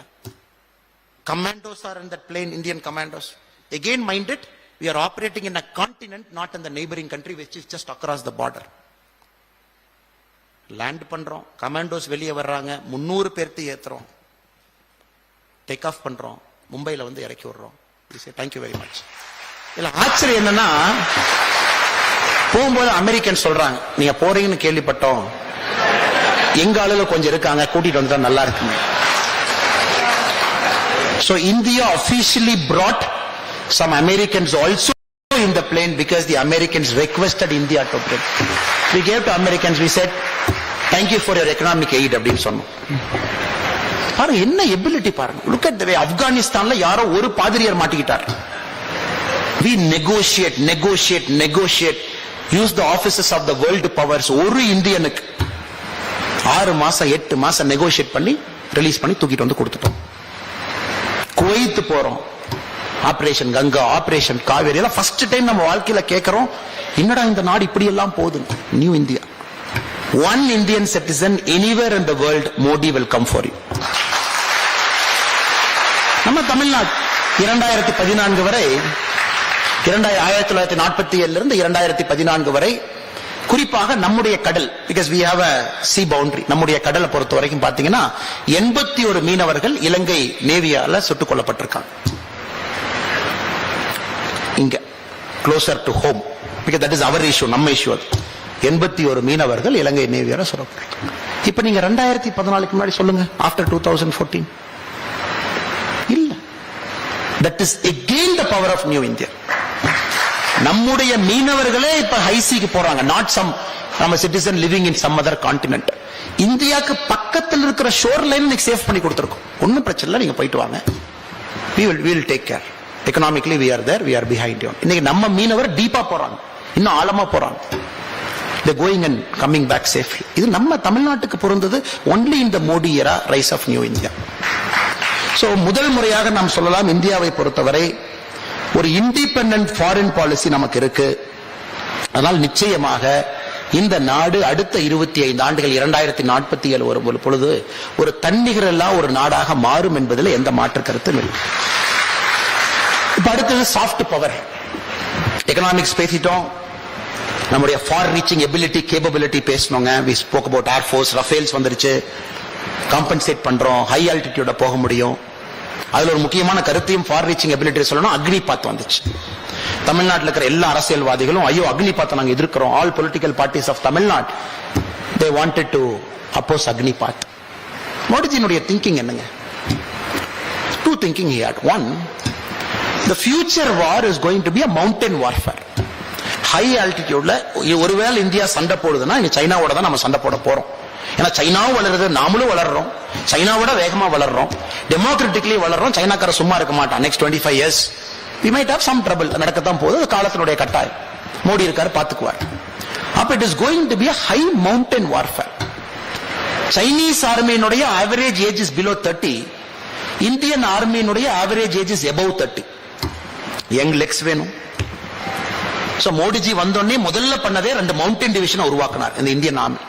He created 2 mountain divisions. We said we should have the ability to go deep. அதனாலதான் இந்த பிரச்சனை எல்லாம் நீங்க பாக்குறீங்க. அது வரைக்கும் இந்த பீக் எல்லாம் இந்தியா எட்டி கூட பார்க்கல, அதெல்லாம் ஃப்ரீயா விட்டாச்சு. நீங்க யாரோ வந்துட்டு போங்கப்பான். சம்மர்ல இந்த பீக்ல இருப்பாங்க, விண்டர்ல அந்த பீக்ல இருப்பாங்க. முதல்ல நம்முடைய மவுண்டன் டிவிஷன் போய் ஒரு பீக்கு போய் பிடிச்சு உட்கார்றாங்க. ஓ இது எம் பீக்கியா, நீ 1969 நான் தான் வச்சிருந்த, நீ புடிங்கிட்ட, இப்ப நான் எடுக்க போறேன். இதெல்லாம் இந்த பார்டர்ல நடக்கக்கூடிய இந்த ஸ்கிமிஷ்க்கு காரணமே India is trying to find its feet there in the high altitude. அதுல மவுண்டன் டிவிஷன், அதுல அக்னிபாத். அக்னிபாத்ல சின்ன யங் நம்ம குழந்தைங்க. The average age you are bringing it to 27 now. 33 34 இருந்து இந்தியன் ஆர்மியினுடைய average age you are bringing down to 27 26 25. So young legs, fresh legs, prepared for war, prepared for peace. என்ன நடந்தாலும் செய்யலாம். நம்பர் 1. நம்பர் 2, இந்த 4 வருடங்கள் அக்னிபாத்ல இருக்கிறவங்க திரும்பி வந்து ஒரு தொழில் பண்ணா எப்படி பண்ணுவாங்க? டிசிப்ளின் இருக்கு, பெர்சிவரன்ஸ் இருக்கு, ability to stand in the hard area இருக்கு. So these people, 75% of them, when they come back after 4 years, doctors are, engineers are, teachers are, professors are, business people are, farmers are, politicians are, இவங்க வரும் பொழுது எவ்வளவு தேசப்பட்டோட வருவாங்க. அப்புறம் எப்படி தமிழ்நாடு அரசியல்வாதி ஏத்துக்குவான்? So அவர் build பண்றாரு பாருங்க, அந்த ஃபார் ரீச்சிங் எபிலிட்டிக்கு அப்படியே பிளான் பண்ணி ஸ்கெட்ச் போட்டு பில்ட் பண்ணிருக்காரு. இப்ப 4வது முக்கியமான விஷயம் நம்முடைய soft power, brand India. If there is one brand that is the fastest growing brand in the last 9 years, it is not Microsoft, it is not Google, it is not Tesla, it is brand India. கடந்த 9 ஆண்டுகளில் the fastest growing brand in the world is India. எல்லாரும் இந்தியாவை நோக்கி பார்க்கறாங்க. என்னையா பண்றீங்க நீங்க? All over the world you are talking about India. Suddenly they see 142 crore not as overpopulation. 142 crore people as opportunity in world pocket. The middle class of India alone is more than the population of Europe and Americans combined. Imagine பண்ணி பாருங்க. அமெரிக்காவும் யூரோப்பும் மொத்தமா சேர்த்துனீங்கன்னா நம்ம middle class அதோட அதிகமா இருக்காங்க. Fastest growing startups இங்க இருக்கு. பாருங்க 2018 the total number of startups in the country 8635. 2019 number of startups 11279. 2022 26542. 2014ல இந்தியால மொத்தமா இருந்த ஸ்டார்ட்-அப்பே 350ங்க minded 350 was the total startup recognized startup. 2023 today it is 92683 startups. எல்லாம் இத்தனை middle class population படிச்சிட்டாங்க. They want to start a company, give employment. Unicorns 108 unicorn $1 billion valuationல. அந்த 108 unicorn உடைய combined market valuation is $340.8 billion அவங்களுடைய valuation இருக்கு. Run by Indians, Indian company, located in Indian soil. இவங்கெல்லாம் இந்த 10 yearsல they are going to be 100% the next Googles and the next Microsoft. It is an inevitable part of nature. எப்படி Google Microsoft இன்னைக்கு 1 2 3 இருக்காங்களோ, the 108 unicorns in India in the next 20 years you will be 1 2 5 7 9 in the global economy. So they are building brands everywhere. The brand India is getting built. இதனுடைய அடித்தளம் இன்னும் 20 ஆண்டுகள் கழித்து அடுத்த கட்டம் நம்முடைய நாட்டை கொண்டு போய் வைக்க போகுது. டாக்டர் அனிபன் கங்குலி அவர் ரொம்ப அருமையா பேசினார். You have to grow the Indian way. You cannot grow with a 5-year plan. 5-year plan is the vestige of the Russian 5-year plan. Planning commission, allocation of resource. அது யாரோ டெல்லியில் 2 பேர் உட்கார்ந்துகிட்டு unelected fellows who sits inside planning commission, they will decide, okay உனக்கு 2 ரூபா, உனக்கு 4 ரூபா, உனக்கு 6 ரூபா, நீ வளர்ந்துக்கணும். Who are you to do it? அது planning commission 5 year the state will set a plan. இத தவிர யாருக்கு லைசென்ஸ் கிடையாது. இது மட்டும் தான் நீ செய்யணும். Category A, category B, category C licence. I will not give you anything more. இத மட்டும் செய். Who are you to tell us what to do? இத மக்கள் கேட்டாங்க. சோ மோடிஜி 2014ல வந்து செஞ்ச முதல் வேலை இந்த பிளானிங் கமிஷனை தூக்கி குப்பையில போடு, நித்தி ஆயோக கொண்டு வாங்க. Let the potential of Bharat be unleashed. இந்தியாவுடைய பொட்டன்ஷியலை வெளியேற்றும். அதனாலதான் the startups from 350 it is 92683. The unicorns with just a handful of numbers to today 108. It's a direct manifestation of Prime Minister's vision. இதெல்லாம் சாஃப்ட் பவர். அடுத்த அனிபன் கங்குலி அவர் இன்னொன்னு சொன்னார். இப்ப America போகும்போது இன்னொன்னு சைன் பண்ணாங்க. நீங்க கேர்ஃபுல்லா பேப்பர் பார்த்திருந்தீங்கன்னா, America has agreed to return back 100 stolen artifacts to India. ரீப்பரும் கொண்டு வந்தாரு, F414 கொண்டு வந்தாரு, இன்ஜினை கொண்டு வந்தாரு, எல்லாம் கொண்டு வந்தாரு. கூட 100 இந்தியாவிலிருந்து திருடப்பட்ட சிலைகளும் இந்தியாக்குள்ள வருது. அப்ப முக்கியமான கேள்வி நீங்க கேட்கணும்.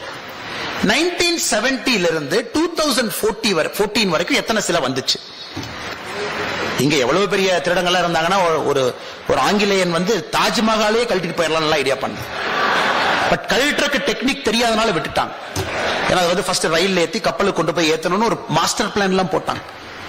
தி கிரேட் வாரன் ஹேஸ்டிங்ஸ் எல்லாம் விட்டுட்டாங்க. அதன் பேர் அப்படியெல்லாம் என்ன கிடைக்குதோ எடுத்துட்டு போப்பான். இன்னைக்கு இந்தியாவுடைய நடராஜர்கள் பல அமெரிக்கன் வெல்தி ஹோம்ஸ்ல படிக்கட்டுக்கு பக்கத்துல ஒரு அலங்கார பொருளா இருக்கு. தி ஆல்பர்ட் மியூசியம் இன் ஆஸ்திரேலியால லட்சக்கணக்கான கோடி மதிப்பு பொறுமானம் உள்ள இந்தியாவும் இருக்கு. அமெரிக்காவுடைய மியூசியத்தில் அது இருக்கு. பிரதமர் வந்த பிறகு he made it a mission to bring back to our country. நம்ம நாடு திரும்ப குடியான். So 1970 to 2014 India brought back 13 artifacts. நான் வச்சுங்க 13. எத்தனை வருஷங்க? 44 ஆண்டுகள். 2014 to 2023 including America we brought back 338 artifacts. 13 எங்க இருக்கு? 338 எங்க இருக்கு? Each artifact that is coming inside is a reflection of Bharatiya story. அது சும்மா ஏதோ நடராஜர் இல்லைங்க. தமிழ்நாட்டுக்கு தான் அதுல பெரிய பலன் கிடைச்சிருக்கு. இதுவரைக்கும் 238 வந்துருச்சு. அமெரிக்கா 100 கொடுத்தா 338. 238ல the lion share has come to Tamilians. நமக்கு நம்முடைய விநாயகர், நம்முடைய நடராஜர், நம்முடைய மரகத லிங்கம் எங்கெங்கயோ தேடி அதை கொண்டு வந்துட்டு இருக்கோம். அதான் அனிபன் கங்குலி அவங்க சொன்னாங்க, we will grow the Indian way, not the Russian way, not the Americans way, not the Europeans way. We will grow the Indian way. நம்ம வேல நம்ம grow. அதுதான் எல்லாருக்கும் இன்னைக்கு எரிச்சல். சமீபத்தில் when I went to foreign country, we had an opportunity. A journalist was asking me, what about democracy in India? I said, look, now suddenly all of you are fascinated about my country. The Americans and the Brits எல்லாருமே, oh, India, what is happening in democracy, what is happening? If you look, my country, India, we allow a protest to happen in national highway, inconveniencing crores of people for 9 months. 9 மாசம் விடுவோம் நீ protest பண்ணி பார்க்கலாம். நான் லண்டன்ல பார்த்தேன், நீ ஒரு நிமிஷம் கூட ப்ரொடெஸ்ட் பண்றதுக்கு இல்லை. என்னையா நீ டெமோக்ரஸி பத்தி என்கிட்ட பேசுறேன்னு கேட்பாங்க. நமக்கு என்ன பயம்? நான் அடிமையாங்க இருக்கிறோம், நம்ம சுதந்திரமா தானே இருக்கும். நான் இந்த உங்க ஊர்ல பாக்குறேன், நீ ஒருத்தனை ஒரு நிமிஷம் கூட ப்ரொடெஸ்ட் பண்ண உள்ள, கேட்டா அங்க போய் உட்காரணும், இந்த ரூம்குள்ள தான் உட்காரணும், இப்படித்தான் உட்காரணும், பெட்டிஷன் கொடுக்கணும். அதனால தயவு செஞ்சு நீ டெமோக்ரஸியை பத்தி எங்கிட்ட லெக்சர் எடுக்காதையான்னு சொல்லிட்டு வந்து. நீங்களா இருந்தாலும் அதான் செய்வீங்கன்னு எனக்கு தெரியும். Any Indian would do that. A proud Indian would do that. Suddenly they write, the minorities in India are troubled. என்ன trouble நான் கேட்கிறேன். ஏன்னா the brand India is growing. Now the global powers have got a vested interest. தொந்தரவு கொடுத்து தான் ஆவாங்க இந்தியாக்கு. ஏன்னா till now the western press was deciding who should grow, who should not grow.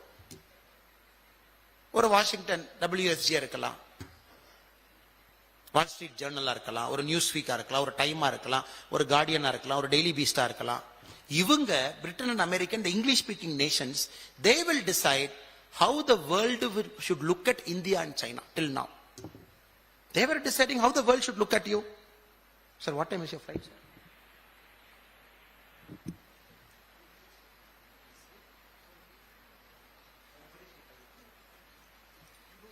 Yeah, I'm finishing 5 minutes, sir. No. So they were deciding how India should be looked at from the Western world. Now for the very first time they were writing democracy inga, democracy inga. The Pew survey solra, the Pew survey which the Americans believe, they say, they ask minorities in our country, நம்முடைய இஸ்லாமிய சகோதர சகோதரிகள் கிறிஸ்தவர்கள்ட்ட கேக்குறாங்க, how many of you freely practice your religion?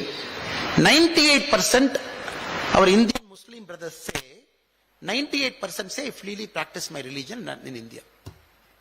The Pew Research does a similar survey in America. They ask Hispanics, how many of you practice your religion in this American soil? They say only 60%. Blacks 54%. Now you lecture us on Western democracy, how India should be in the next 25 years. So when Dr. Anirban Ganguly ji, he spoke about a word called George Soros, Open Society Foundation. He is setting up a university in California for $1.6 billion. California ஒரு பல்கலைக்கழகம் நிறுவறாங்க. அந்த பல்கலைக்கழகத்துடைய நோக்கம் என்னன்னா, to prevent the rise of nationalism. இதுங்க ஆச்சரியமா இருக்கு. to prevent காலராவை பார்த்திருக்கோம், to prevent மலேரியாவை பார்த்திருக்கோம். First time we are seeing a billionaire pouring $1.6 billion fund in a university in California, Open Society Foundation, to say rise of nationalism தடுக்கணும். அப்படி rice of நேஷனலிசம்னா நீ யாரை சொல்ற? எங்களை தான் சொல்றேன், எனக்கு தெரியும். we are proud nationalists, அது எந்த மாற்று கருத்தில். we are India centric, we want our country to do well. So what does George Soros do? He funds democracy index researchers. எனக்கு நீ திடீர்னு democracy index பாப்பீங்க, India has fallen down the democracy index, India has fallen down this much. You have to go and find who runs the democracy index, who funds it. George Soros மாதிரி ஆட்கள் fund பண்ணுவாங்க. So of course அடுத்த 20 வருஷம் எல்லாத்தையும் தாண்டி தான் நம்ம வளரும். India will not get an easy ride to be a global superpower. நமக்கு ஈஸி ரைடு கிடைக்க போறது. It's going to be a tough, turbulent ride. But we will reach there. Modi ji is there, we will reach there. Nationalists are there in our country, we will reach. So in the context நம்ம பார்க்கணுங்க. Soft power, brand India that is building, artifacts coming, the concept of Bharatiya building. Top 10 la 3 UK universities, 5 American universities இருக்கு. நம்ம university எங்க top 10 போறது? Top 10 எப்படி measure பண்றாங்க? Quality of academic research, quality of patents file, quality of teaching, quality of diversity of students. இப்ப மோடிஜி வந்ததுக்கு அப்புறம் NIRF framework, யூனிவர்சிட்டிஸ்க்கெல்லாம் மெஷர்மெண்ட் எல்லாம் டாப் 100ல வாங்க. This year we are very happy. IIT Chennai for the very first time got into the top 500 universities of the world. இதெல்லாம் பாருங்க. Because we are trying to be a global super power. அப்ப universities உள்ள போகணும். இதெல்லாம் soft power. Last but not the லீஸ்ட்ங்க, கடைசியா ஏன் India வந்து இன்னும் 25 ஆண்டுகள் கழிச்சு அங்க ரீச் பண்ண போறோம் அப்படின்னாங்க, ability to set a global narrative. அதாவது உள்ளூர் நரேட்டிவ் பத்தாதுங்க, உள்ளூருக்குள்ள நம்ம பேச்சு தாண்டி குளோபல் அளவுல இந்தியாவுடைய நரேட்டிவ் பத்தி மக்கள் பேச வைக்கணும். Yoga, international day of yoga June 21. பிரதமரே போய் யுனைடெட் நேஷன் ஜெனரல் அசம்பிளி லான்ச்ல யோகா பண்றாரு.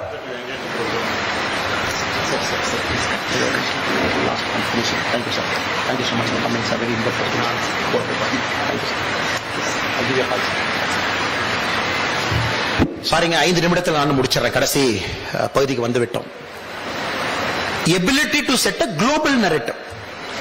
இந்த யுனைடெட் நேஷன்ஸ் ஜெனரல் அசம்பிளி லான்ல போய் யோகா பண்றாரு. யோகா பண்ணி முடிச்சுட்டு மோடிஜி சொல்றாங்க, உலகத்தினுடைய அமைதிக்கு யோகா தான் சிறந்த தீர்வுங்கிறார். இத்தனை நமக்கு என்ன சொன்னாங்க, உலகத்தினுடைய அமைதிக்கு ஐநா சபை தான் சிறந்த தீர்வு. அட பாவிகளா, உலகத்தினுடைய அமைதிக்கு United Nations piece keeping force தான் சிறந்த தீர்வு. நம்ம தலைவர் அங்க போய் ஐநா சபையில சொல்றாரு, உலகத்தினுடைய அமைதிக்கு யோகா தான் சிறந்த தீர்வு. 190 நாடுகள் இன்னைக்கு இன்டர்நேஷனல் டே ஆஃப் யோகாவை அவங்க நாட்டில் கொண்டாடுறாங்க. வேக்சின்ஸ் பாருங்க, இந்த வேக்சின் டிப்ளமசி ஒரு பெரிய சதி. ஒரு வேக்சினும் கண்டுபிடிக்கப்பட்ட பிறகு இந்தியாவுக்கு எத்தனை வருஷம் கழிச்சு வந்துச்சு நீங்க பாத்தீங்கன்னா தலையை சுத்திரும். ஜாப்பனீஸ் என்சிலிபிட்டிஸ் ஒரு நோய் 52 ஆண்டுகள் கழிச்சு வேக்சின் வந்துச்சு. போலியோ 23 ஆண்டுகள் கழித்து வேக்சின். ஏன்னா இந்த வேக்சின் வாங்குறதுக்கு உங்க ஃபாரின் பாலிசி அடமான வைக்கணும், ஏன்னா உங்கள்கிட்ட வேக்சின் இல்ல. டைபாய்டுக்கு பல ஆண்டுகள் கழிச்சு. சோ இந்த வேக்சின் டிப்ளமசி யாருகிட்ட அறிவு இருக்கு, மூளை இருக்கு, டெக்னாலஜி இருக்கு, சயின்ஸ் இருக்கு நினைச்சுக்கிட்டு இருந்தாங்களோ ரஷ்யா, அமெரிக்கா போன்ற நாடுகள், அவங்க வேக்சின் கொடுக்கறதையே ஒரு பேரமா வச்சிருந்தாங்க. 10 ஆண்டுகள் கழிச்சு தான் நீங்க பேசவே ஆரம்பிக்க முடியும். வேக்சின் கூடியா என் நாட்டுல 10 ஆண்டுகள்ல கோடிக்கணக்கான மக்கள் இப்பவே செத்து போயிட்டாங்க. இப்பனாச்சு கூடியானா எனக்கு யூஎன் அசம்பிளியில ஓட்டு போடுவியா? சோ வேக்சின் டிப்ளமசிய முதலாக மோடிஜி உடைச்சிருக்காரு. நீ என்ன வேக்சின் கொடுக்கற? கோவிட் வேக்சினை நான் செய்யறேன், என்னுடைய சயின்டிஸ்ட் செய்வாங்க, என் மக்கள் செய்வாங்க. மேக் இன் இந்தியா நாங்க செய்யறோம். நீ என்ன வேக்சின் வச்சுட்டு பந்தா பண்றது? என்னுடைய நாட்டு மக்கள் வேக்சின் போட 98 நாடுகளுக்கு நான் ஃப்ரீ வேக்சின் கொடுப்பேன் அப்படின்னா இதெல்லாம் ஆச்சரியம் உலகத்தில். அதுவரை இந்த வேக்சினை வச்சுக்கிட்டு பேரம் பேசுற நாடுகளுக்கு மத்தியில பாரத பிரதமர் நரேந்திர மோடி அவர்கள் இந்தியன்ஸ்க்கு நமக்கு வேக்சின் போட 98 கண்ட்ரீஸ்க்கு வேக்சின் மைத்ரியை ஓபன் பண்ணி விட்டாரு. நீ எடுத்துக்க. எங்க பாப்பா நியூ கினியா போறார், அதனுடைய அதிபர் ஜேம்ஸ் முரப்பே வர்றார். 5:30 மணிக்கு மேல அமெரிக்க அதிபரே வந்தாலும் இதுவரைக்கும் பாப்பா நியூ கினியால செரிமோனியல் ரிசப்ஷன் கொடுத்தது கிடையாது. 7:30 மணிக்கு மோடிஜி இறங்குறார். மோடிஜிக்கு செரிமோனியல் ரிசப்ஷன். அதிபரே வந்து நிக்கிறார். ஃபர்ஸ்ட் ஆள் எப்படா மோடி பிளேன்ல இருந்து இறங்குவார். பெரிய மனது, ஒரு அதிபருக்கு எவ்வளவு பெரிய மனசு இருந்தா அந்த மாதிரி வந்து இறங்கு. மோடிஜி வந்த உடனே காலில் போய் விழுகிறார். ஒரு சிறிய நாட்டுடைய பார்வையில இருந்து பாருங்க. இப்ப நம்ம மேல இருந்து பார்த்து கீழே வந்துட்டோம். சிறிய நாடுகள் எப்படி யோசிக்கும் பாருங்க. பாப்பா நியூ கினியா போன்ற சிறிய நாடுகள், ஐயா இந்த வேக்சினை வச்சு தான் எத்தனை நாள் எங்களை மிரட்டிட்டு இருந்தாங்க 200 வருஷமா. இவன் கொடுக்கறேன்னு கொடுக்காம எங்களை எல்லாம் பஞ்சப்பட்டினி அடிமையா வச்சிருந்தான். எனக்கு வேக்சின் கொடுத்தீங்க ஐயா, மக்களை காப்பாத்து. உங்க காலில் என்னங்க ஐயா, எங்க வேணாலும் விழுறேங்க ஐயா. நான் பக்கத்திலேயே சைனா இருக்கு, பாப்பா நியூ கினியாக்கு. அதெல்லாம் கவலையப்பெல்லாம் பாத்துக்கலாம். ஒரு வேளை வந்தாருன்னா மோடி அங்க இருந்து நமக்கு வந்து ஏர்கிராஃப்ட் அனுப்புவார், 2 பாத்திரலாம். இதெல்லாம் குளோபல் டிப்ளமசியில் அவ்வளவு ஈஸியா ஒரு நாடு வந்து தன்னுடைய கையை துறந்து காட்டிடாதுங்க. எல்லாருமே they operate with a very closed fist. Global டிப்ளமசியில் nobody opens the hand. இன்னைக்கு பாப்பா நியூ கினியா ஓபன் பண்ணி காமிச்சிட்டாங்க, நான் சைனாவோட நெய்பர் தான், ஆனா இந்தியா தான் எனக்கு ஃபர்ஸ்ட் ஃப்ரெண்ட். ஏன்? You gave me vaccines and saved my people. அதனால நான் மோடிஜியினுடைய காலை தொட்டு வணங்குவேன். அதில் எனக்கு எந்த தவறும் தெரியவில்லை. Suriname, United Nations foreign minister சொல்றாங்க, if there is one country in the world now which can claim the world moral superpower, it is Indiaங்கறாங்க. because they send vaccines to us னு அதனுடைய ஃபாரின் மினிஸ்டர் ஐநா சபையில பேசுறாங்க, லேடியாவும். so India has got the ability to set global narrative. Fortune 500ல 500 பெரிய நிறுவனங்கள் உலகத்துல Fortune magazine வந்து they rank as the best 500 companies. அந்த 500 கம்பெனில 71 கம்பெனில CEO is an Indian origin or an Indian or born in India. 71 out of 500 Fortune 500 companies have got an Indian origin, Indian born CEO there. Global soft power, ability to set a narrative. இதெல்லாம் அமைஞ்சு வருதுங்க. Very deep striking ability. இதற்கு இன்ஹெரண்டா காரணம் பாத்தீங்கன்னா democracy. ஃபைனலா 2 நிமிஷத்துல அதோட தாரக மந்திரத்தை சொல்லணும் அப்படின்னா நம்முடைய டீப் டெமோக்ரஸி, நம்முடைய ஜனநாயகம். அந்த ஜனநாயகத்துல இத்தனை மொழிகள் பேசுறோம், 22 மொழிகளுக்கு மேல அபிஷியல் மொழி, டயலக்ட் இவ்வளவு இருக்கு. 50,000 பேர்த்துக்கு மேல பேசக்கூடிய மொழி இந்தியால 122 மொழி இருக்கு. நம்ம எல்லாரும் ஒண்ணு சேர்ந்து முதலா ஒரு நாடு சொல்லுது எனக்கு மோடியை பிடிக்கும் அப்படின்னு. This country never rooted for a single person till now. Nehru might be okay in UP, okay there, okay here, okay here. அங்க ஒரு 80 MP, இங்க ஒரு 40, அங்க ஒரு 30 இருக்கும். வடகிழக்குல இருந்து காஷ்மீர்ல இருந்து இங்க வரைக்கும் எல்லாரும் சொல்றோம் Modiji. So that is our strength now. Very deep democracy. 2 எலெக்ஷன்ல கண்டினியூஸா we gave a majority government. 283 in 2014, 2019 ல 303, 2024 ல 400 plus. So மூன்றாவது எலெக்ஷன்லயும் ஒரு நாடு கண்டினியூஸாக ஒரு மெஜாரிட்டி கவர்மெண்ட்டை 400 எம்பிக்களை கொடுத்து நம்முடைய நாடு அமைக்க போறோம். அப்ப மோடிஜினுடைய வேகம் சொல்லணுமா? 300க்கே இந்த வேகம்னா 400க்கு என்ன எவ்வளவு பெரிய வேகம். அதனால் வருகின்ற காலம் என்பது நிச்சயமாக இந்தியாவுடைய காலம் என்பதிலே எந்த விதமான மாற்று கருத்து நமக்கு இல்லை. அற்புதமான ஒரு தருணத்திலே நாம் எல்லாம் அமர்ந்திருக்கின்றோம். உலக அளவில் ஒரு பெரிய பிராண்ட். சமீபத்தில் UK போயிருந்த பொழுது நம்ம ஹை கமிஷனர் சொன்னாங்க, சார் இன்னைக்கு we have just overtaken China this year. இங்கிலாந்துல ஃபாரின் குழந்தைக அதிகமா படிக்கிறாங்கன்னா நம்ம நாடு இந்தியா சார். 2,45,000 குழந்தைங்க உள்ள படிக்கிறாங்க 1 year. Overtaken China. In a matter of 2 years, we will be the number 1 country in US which is sending students for studies. இப்பவே ஆஸ்திரேலியால we are the number 1 country. இப்ப இந்த குழந்தைங்க இத்தனை பேர் போய் படிக்கிறாங்களே என்ன சார் ஆகும்னா, எல்லா நாட்டிலையும் அவங்க குழந்தைகளை விட அதிகமா நம்ம குழந்தைங்க தான் நீ படிக்க போறாங்க, இந்தியா உட்பட நம்ம எல்லா இடத்தும். சோ இவங்க ஒருத்தரும் இந்தியாவுடைய கல்ச்சரல் சூப்பர் பவரை கேரி பண்ண போறாங்க. as an Indian நம்ம இதை என்கரேஜ் பண்ணணும். இது எந்த விதத்திலையும் நம்ம பயப்படக்கூடாது, பதட்டப்படக்கூடாது, தடுக்கக்கூடாது. Everybody carries brand India as a student. அவங்கள ஒரு வெள்ளக்காரனோ, ஒரு பிரிட்டோ, ஒரு யூரோப்பியனோ, ஒரு அமெரிக்கனோ பாக்குறாங்க. Oh Indian student, disciplined, hard working, family, yoga, அப்படிதான் ஆரம்பிப்பாங்க அடுத்த 2 வருஷம். அது cultural super power. So all this children across the world they travel. இன்னும் 20 ஆண்டுகள்ல இவங்க எல்லாம் மல்டிநேஷனல் கார்பரேஷன்ல போய் உட்கார போறாங்க. World Bank, International Monetary Fund, United Nations. All Indians will go and sit in multilateral organisations, in big corporations. இப்பவே பாருங்க, மைக்ரோசாஃப்ட்ல நம்மால இருக்காரு, கூகுள்ல நம்மால இருக்காரு. சோ அதனாலதான் நம்ம கடைசியா தைரியமா சொல்றோம், it is going to be an India centric world 25 years from now. அதற்கான விதைகளை மோடி அவங்க போட்டிருக்காங்க. அதற்கான பயன் நம்ம எல்லோருக்கும் கிடைக்கும், நம்ம குழந்தைகளுக்கு கிடைக்கும், பேர குழந்தைகளுக்கு கிடைக்கும், இந்த நாட்டிற்கு கிடைக்கும். அன்னைக்கு ஆங்கிவஸ் மேடிசன் சொன்னாரு 250 ஆண்டுகளுக்கு முன்பு, அன்னைக்கு இந்தியா 23% உலக பொருளாதாரம் இருந்துச்சுன்னு. அதை நோக்கி பயணத்தை ஆரம்பிச்சிட்டோம். we are reclaiming our identity, we are doing it the Indian way, we will 100% reach there. குறிப்பாக நம்முடைய ப்ரொஃபசர் கனக சபாபதி அவர்களுக்கு இந்த நேரத்தில் நன்றி கலந்த என்னுடைய வாழ்த்துக்களை, வணக்கங்களை தெரிவிக்கணும். ஒரு முதல் தமிழன் ஷாம் பிரசாத் முகர்ஜி ஃபவுண்டேஷன்ல, இது நம்முடைய பாரதிய ஜனதா கட்சியினுடைய ஒரு the best of thinkers of BJP are in Shyama Prasad Mukherjee foundation. Bharatiya Janata கட்சியில் இருக்கக்கூடிய சிந்தனையாளர்கள், அதிகமாக சிந்தனை இருக்கக்கூடியவர்கள் தான் ஷாம் பிரசாத் ரிசர்ச் ஃபவுண்டேஷன்ல நம்முடைய கட்சி அவர்களை வச்சிருக்கும். இன்னைக்கு அந்த இடத்துக்கு நம்முடைய ப்ரொஃபசர் கனக சபாபதி அவர்கள் உயர்ந்திருக்கின்றார்கள். இது இங்க இருக்கக்கூடிய ஒரு தமிழனுக்கும் கிடைத்த பெருமையாக நான் பார்க்கின்றேன். அதே